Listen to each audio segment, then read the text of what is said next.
জুলাই আগস্টে কে নেতৃত্বে ছিল? সমন্বয়করা। এর সমন্বয়ক তো ১৫২ জন ছিল। খুব ধীরে ধীরে আমি বলছি।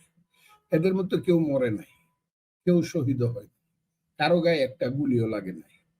ওই হারুনের মতো একজন ডিবি অফিসার তাদেরকে নিয়ে ৫-৬ দিন খেলাধুলা করছে, তাদেরকে পরিচিত করছে কি কারণে আমি জানি না।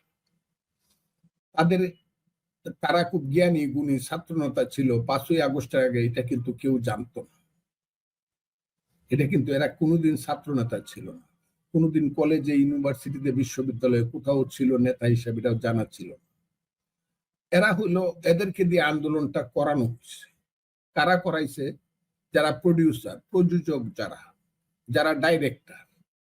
যেমন একজন ডাইরেক্টর এবং প্রডিউসার মনে করলো একটা সিনেমা করতে হবে সিরাজউদ্দৌলা, সেই সিরাজউদ্দৌলাতে একজন আনোয়ার হোসেনকে দিয়ে সিরাজউদ্দৌলার অভিনয় করাইতে হবে। এরা হইলো সিরাজউদ্দৌলা সিনেমার আনোয়ার হোসেন, এদেরকে দিয়ে অভিনয় করানো হচ্ছে। আনোয়ার হোসেন, সিরাজউদ্দৌলার অভিনয় পিছনে আছে ডাইরেক্টর, প্রডিউসার বা অন্যান্যরা পর্দার পিছনে, তাদের নাম জামাতে ইসলাম, শিবির, স্বাধীনতা বিরোধী শক্তির অনেকেই।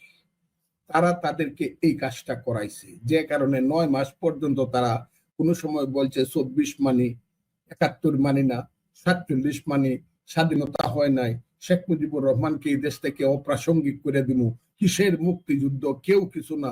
তারা বলছে আমরা এটাকে বানায় ফেলবো আফগানিস্তান, আমরা সিরিয়া বানায় ফেলবো, আমরা এটাকে ইসলামিক দেশ এখন আবার ঘুরে টুরে আইসা দেখেন এই ছেলেগুলো আবার করতেছে না আমরা মধ্যপন্থার রাজনীতি করি, আমরা গণতন্ত্র